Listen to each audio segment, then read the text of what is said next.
Hello everybody, welcome back to Fifield Junction, and once again I've got another review for you. But as we can see, today's review, this is going to be quite special. As we can tell looking at the box, this is going to be something rather different and certainly not like probably all of the other reviews that I've done. It's certainly going to be quite special, quite different. As we can see, this is a Rail exclusive model that we have today. Well, I say model, it's two models technically, but it's still, well, I suppose classified as one in a sense with it being a pack, but technically two different models inside, or two different liveries anyway. But as we can see, this is a Rail exclusive model. It's special edition, a model collection, and it's fairly old. This particular one came out in 2011. So it's fairly old now, and I don't think they do, or at least Bachmann, well I say Bachmann, I don't think anyone really does these sort of exclusives anymore. Well, I say that, they do still get models that are exclusive to a certain retailer or so on and so forth. But I don't think they really do them quite like this anymore with this very special packaging and everything. But saying that, there's quite a lot of these sort of Rail exclusive, I believe, packs have been done. Not just this particular one, but there's a few others that have been done as well. So a bit of variety out there. If you want one, you should hopefully be able to get one. Probably not going to be the easiest things though. Obviously, being an exclusive, being limited edition, they are going to be, well, quite rare in a sense. So you might not be able to get one straight away, but if you keep your eyes peeled, you might be lucky enough and you might be able to pick one up. Now this particular pack, well, it's well, I suppose there isn't really much to say at the moment until we open the lid. So I suppose we might as well do that first, and then we can, I suppose, really then go into a bit more detail about it. So if we lift the lid, put that to one side, and there we are. Well, we can't quite see the locos yet, but if we lift the certificate out, we can see exactly what we've got today. So this particular pack, it's a Class 37 twin pack by Bachmann, as we can see, and it's a Transrail and a Mainline Class 37 that we've got in here. So one Transrail, one Mainline. A very nice pack, I think, and it is a shame that they don't really do these anymore because they are quite nice. I believe they've also done a few Class 37 packs. I believe they've done one that's I think it's called the Steelmaster one, or it's like British Steelmaster or something like that, and you get a Rail Freight red stripe 37, and the other 37 is in like it's like that large logo, really bright blue color. I'm sure you know which one I'm talking about. I have seen it about. I was going to try and get it, but unfortunately I missed the opportunity. But there are a few different Class 37 twin packs out there, and there's a low tour one as well. So a few different packs to choose from if you want a twin pack like this. Hopefully you'll be able to get one. But this particular one, as we can see, we've got a Transrail one and a Mainline one, and it is the 37-7 heavyweight pack, this particular one. So the 37-7s, what I'm pretty sure they were basically sort of re-geared and modified 37-5s, basically to make them stronger, and well, I think that's basically it, just to make them stronger and make it so that they could haul longer and heavier trains, basically. If I am wrong about that, and I'm sure there's a chance I probably will be, there'll be someone out there who will be more knowledgeable than me and will correct me down below in the comments. But yeah, I'm pretty sure that is basically what it was with these Dash 7s. I believe quite a lot of them were converted over. And if you do want a Dash 7 from Bachmann, they've done quite a lot of liveries. And even in the sense with these two liveries, if you don't want to get this particular pack for just to get one of these two liveries, then Bachmann have done a few Transrail and Mainline Class 37s, I believe. Well, they're saying that. I think there is more Transrail ones than Mainline ones. But if you're interested in any of these two in particular, so if you're either just interested in the Transrail one or just the Mainline one, then you don't have to buy this pack. You can buy them on their own, basically, but obviously not these particular numbers. But that's that. Now, why did I get this particular pack? Well, it just really drew my attention, really. I love the 80s and 90s sort of Rail Freight liveries, and this particular pack just caught my eye. So I think it's very nice to finally have it. I'll definitely try and get at least another one. Obviously not this particular one, but I'll probably try and get that one that I mentioned earlier with the Rail Freight red stripe one and the large logo, really bright blue one that I mentioned. I'll probably try and get that at some point as well, because that'd be quite cool having that and these together. But still, we've got this one, so that's that, I suppose. But anyway, we need to lift it out of this box. It's a bit of a tight fit, really. If we gently lift it out, almost there. Come on. It's a very, very snug fit. Oh, it's not the camera there. Sorry about that. Come on. Out you come. There we go. Got there in the end. Nothing else in the box there, so we put that to one side. And now we finally have the actual Bachmann box itself. So the box itself, it's probably similar in size to a Bachmann sort of DMU box, probably like the Class 150 or something like that. Probably similar size to that, maybe the new 158s as well. Fairly big box, very, very heavy, obviously, because we've got two locos in here, both motorised, so it's not like one's powered, one's dummy. Both motorised locomotives, so basically as good as they can be in a sense, really. But if we look at the end of the box, we should get a bit more info. So this particular pack, the model code is 32-390X, so if you want to try and find this exact one, that's the code for it. Class 37-7 twin pack, so it's 37702 is the Transrail one, that's the name. I'm not going to try and pronounce it because I'll definitely get it wrong. Then we've got 37798 in the mainline blue livery, and it's produced exclusively for Rail Exclusive, and they're both 21-pin DCC ready. So that's what you need if you want to chip them, basically. A pair of 21-pin decoders. Should be nice and easy. We've got a nice little badge there as well, which I think just says like Rail Exclusive and everything on it. Yeah, it does. So that's quite cool. But apart from that, there isn't really much else on the box, really. I'm sure a lot of you are probably familiar with these 37s in real life. I've reviewed quite a few of them, so if you're interested in some of the history, then feel free to go and check out some of those videos, or I'm sure there's plenty of info online as well. But obviously, if you want the basics, they were nicknamed tractors. They started running in 1960. They built hundreds of them, and there's still quite a lot of them going today, either preserved or on the main line still. So if you want to see a 37 in real life, should be nice and easy. But anyway, enough rambling on. We need to open up the box and have a look at them. So we'll just slide both of them out. Oh God, very, very heavy. Very, very heavy indeed. I've got a little bit of paperwork here, so we'll have a quick look at that. I believe it is just boring stuff though. I don't think actually any of the important instructions are in here. It is just the guarantee, I think, and the Collectors Club stuff. Yeah, it is. So we won't bother with that. Not interested in that. So we'll put that to one side. And there we are. So we both got both locomotives. So I think we'll start with the Transrail one. I think that might be the bit more interesting one of the two, and probably one that more people will be interested in. But again, I could be wrong on that. Anyway, let's just slide her out. Put her tray to one side. And then we can slide off the plastic. There we go. And we've got some detailing packs as well, which is quite cool. So we'll take a quick look at these. So we've got the typical sort of Bachmann 37 detailing pack from this period in here. So we've got the snow plows, got some piping, got some chain link couplings, and some various other hoses and stuff. So that's very good. I'll definitely fit some of that in the future. Obviously not going to do it right now. And then we've also got some very nice etched metal nameplates here as well.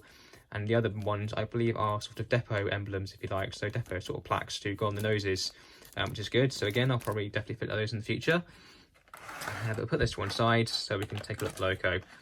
So just lift up the plastic, lift her out. And there we are.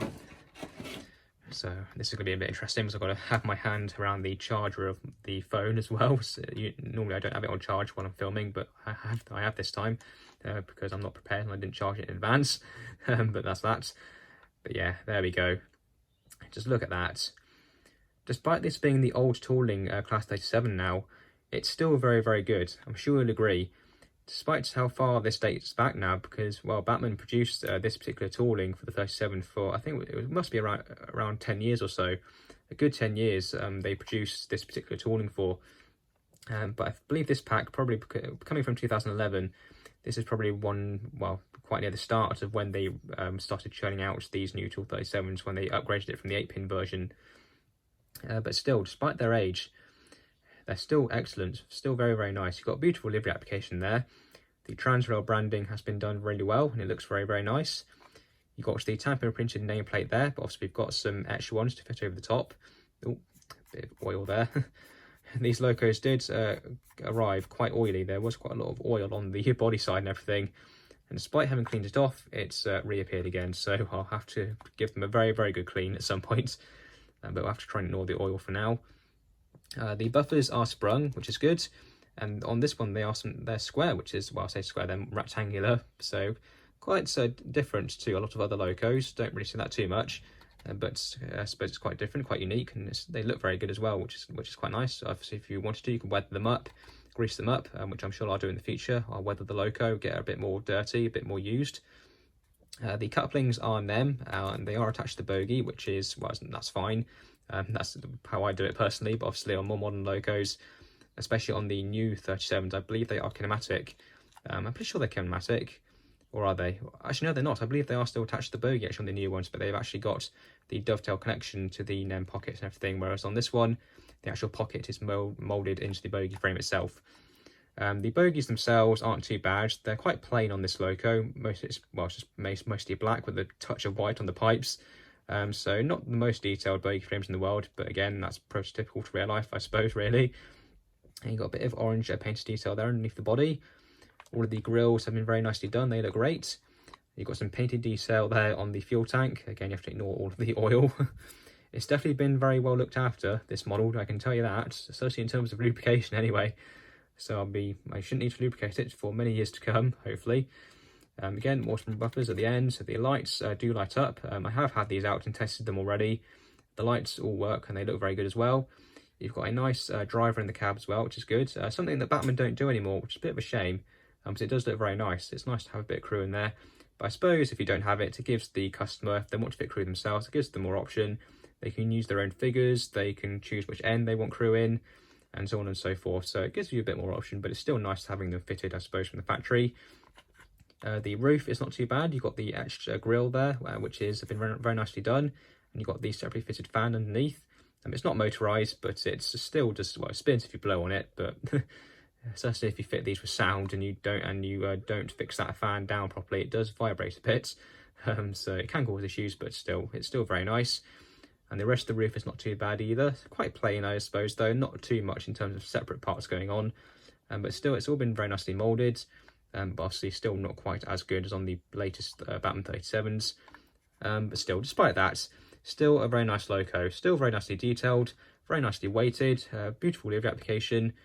Overall, very, very good. But obviously, we haven't got just one 37, we've got a pair of them. So we'll put her to one side, and we'll grab the Mainline one. So we'll go over this a bit quicker because it's not going to be too much difference in terms of detail and everything really. It's just going to be different livery. So let's just slide the plastic off again. Oh, there we go. Put that to one side. Again, we've got the detailing pack, which is just like the other one. So again, you've got the snow plows, you've got the hoses, the chain link couplings, and everything else, which is good. No nameplates because this loco isn't named, so that's one less thing to worry about, I suppose. Anyway, let's lift up the plastic again. Lift her out, and then we can put the packaging to one side. There we are.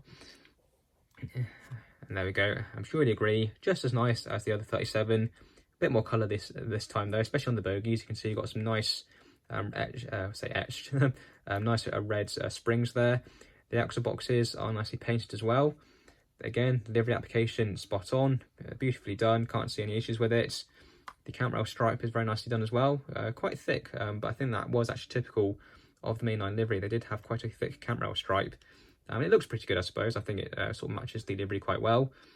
Again, more sprung buffers, obviously different shape on this though. You've got the nice oval buffers, which are a bit more typical. Again, working lights, so you've got 3 headlights, 2 tail lights, and the same on the other end. Crew in the cab again as well, so again, one end you've got a driver. Again, all very nicely detailed on the body side, all the grills very nicely moulded.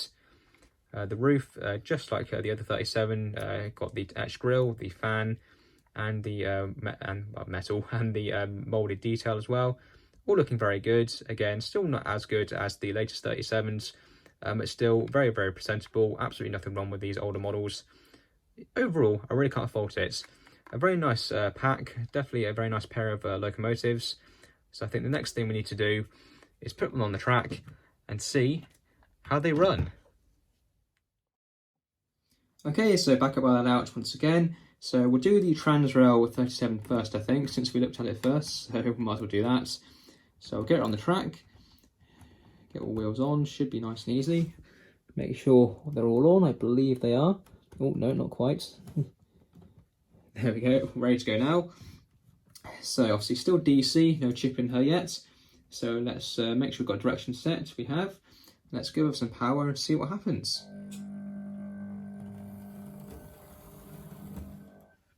Oh yes, that wasn't too bad, I think. Not too, quite smooth. Maybe obviously a bit noisy, but that's mostly down to the control that I'm using. yeah, overall not too bad there. Nice and smooth, consistent. Not certainly a very nice performer, I think. So we'll get her running around the layout, get a few shots of her running, and then we'll take her off, get the mainline one on, and then after that, I think we'll get both running together. So let's get this one running and see what she's like.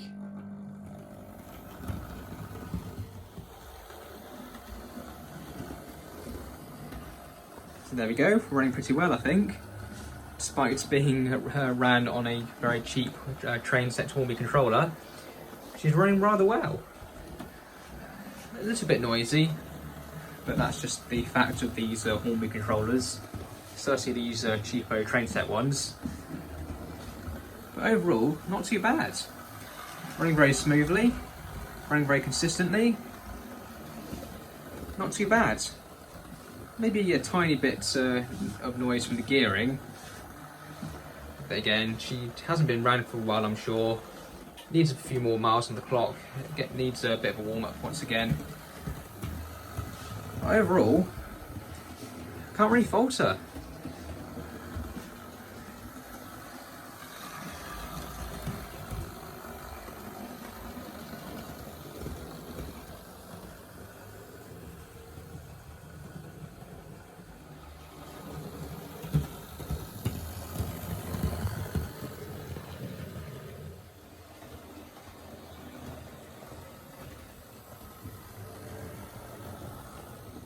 Okay, so let's just bring her to a stop. There we go. Overall, not too bad. Running very well, very smoothly, and very consistently. Not too bad, I think. So we'll just take her off, and then we'll get her mainline sister on the track. So again, let's get her on, make sure all the wheels are on. There we go, I believe we're ready to go. So, with her on the track, I think it's time to give her some power to see how she runs. So 50% speed, and off she goes.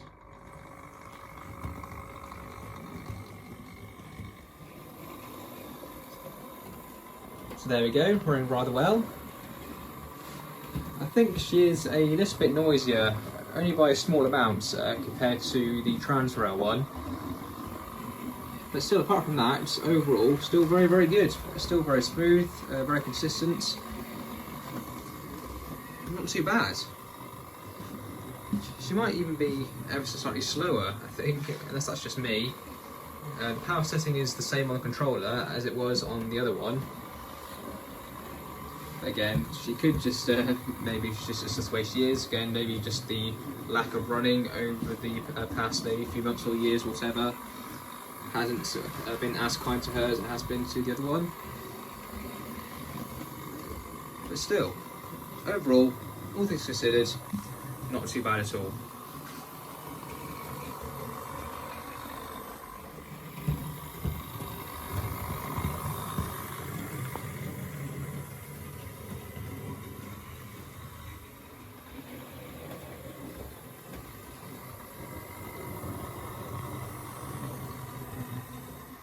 Okay, she's just running to come around the corner.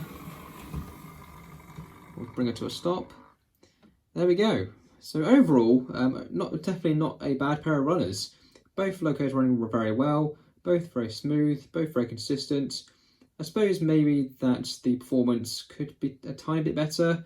I think there might be a tiny bit of noise from the gearing, so maybe not the absolute smoothest, quietest runners in the entire world. But overall, I think that's just a very, very minor complaint from me. Obviously, because these are running on analog and most of the time I'm running on DCC, it could just be me, it could just be I'm so used to DCC performance that the performance on analog maybe isn't quite to what I'm expecting.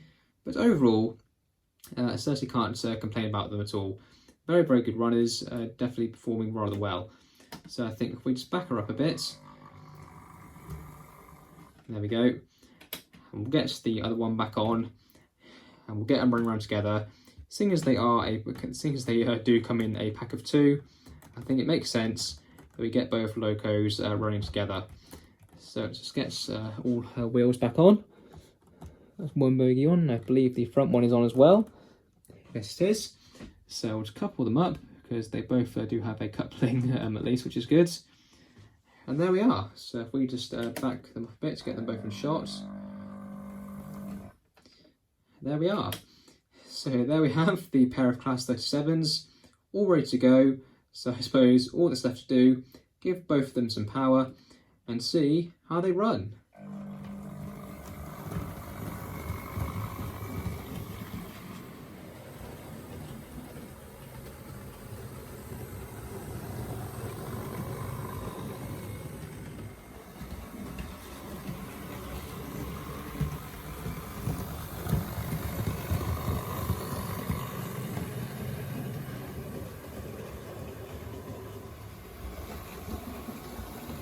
I think you'll agree that this is an absolutely beautiful pair of locomotives. Both very well detailed, both are very good performers, beautiful liveries. Overall, I don't think you can really ask much better. Certainly not quite as good as the latest 37s from Bachmann, but certainly value-wise, I think these are better. Obviously these two are together for how much I paid. Obviously if these weren't limited edition, if this was just a general pack of two, that was just an everyday release, I do think that maybe I did pay a bit too much for them. Obviously, but because they were limited edition, they're a special release, I suppose that does make the price I paid for them of close to £300, probably about right really, maybe even a slight bargain I think you could even say. But yeah, overall, absolutely beautiful. If you want this pack, or if you want to just either of these locomotives in general, if you just want a Transrail 37 or a Mainline one, I can definitely recommend it. Definitely. Beautiful locos, beautiful performers, beautifully decorated. Definitely a worthy investment. And now for some ratings for the Bachmann Mainline / Transrail Class 37 twin pack. So the detail on these locomotives, overall I can't really fault it too much. The locomotives are very well detailed, they're very well decorated, certainly nothing major to complain about here. But certainly compared to latest releases from Bachmann and even other manufacturers such as Scale, the detail just so it does show its age in a few areas. I think the roof being one and the underframe being another as well. Definitely not quite up to the standards that we're used to today, but still very well detailed. There isn't really too much to complain about. Both locos still look presentable and very, very smart. So overall, certainly not too much to complain about. Just marked it down ever so slightly because they just aren't quite as good compared to locos of today. But overall, only a very, very minor complaint. Still beautifully decorated and beautifully detailed. The performance of these locomotives, overall, there isn't really too much to complain about. Both run very well, they're very smooth, they're very consistent. Certainly not going to see any performance issues from these. I just do feel that they maybe are a tiny bit noisy, only a very, very minor thing, and it's mainly just from me really, probably down to being the controller that I use and being a very basic one. So it's probably just a personal thing from me and just from my experience. Obviously you may disagree and that's fine, but it's just from me. I think these just are a tiny bit noisy maybe. But again, very, very minor complaints, nothing major. Definitely still a very good pair of performing locomotives. The quality of the locos, certainly can't fault this at all. As is usual from Bachmann, and especially around this time. Beautifully built, beautiful quality, very sturdy in the hands. Definitely no quality issues with these really that I can find. Beautiful locomotives, definitely can't mark them down there for the quality. The value for money was a bit of a tricky one, I think, for me though, to try and give a score. If these were just a general release of locomotives, just being an everyday release, just normal out there that you can get easily, not limited edition or anything, then the price that I paid certainly would have been a bit too much, I think. But being limited edition though, still I don't think I can really mark them down really for that price. But I have decided just to sort of compare them and sort of treat them in a way as just being general Bachmann Class 37 releases, just everyday things, not special edition or anything. And certainly with the prices that those sorts of locos go for, then I probably did pay a bit too much. But overall, I still can't really fault the value, I think. Despite how these are, whether they're limited edition or not, I still think they're beautiful, still don't think I paid over the odds for them. So overall, the value for money I don't think was really too bad there. So that's an overall score of 9 out of 10, definitely well deserved, a beautiful pair of locomotives. I could definitely recommend them, even if you just want a general release of either of these. Still, definitely recommend it. I can highly recommend you get one of these, the 37s from Bachmann, new or old, definitely a worthy investment for any layouts.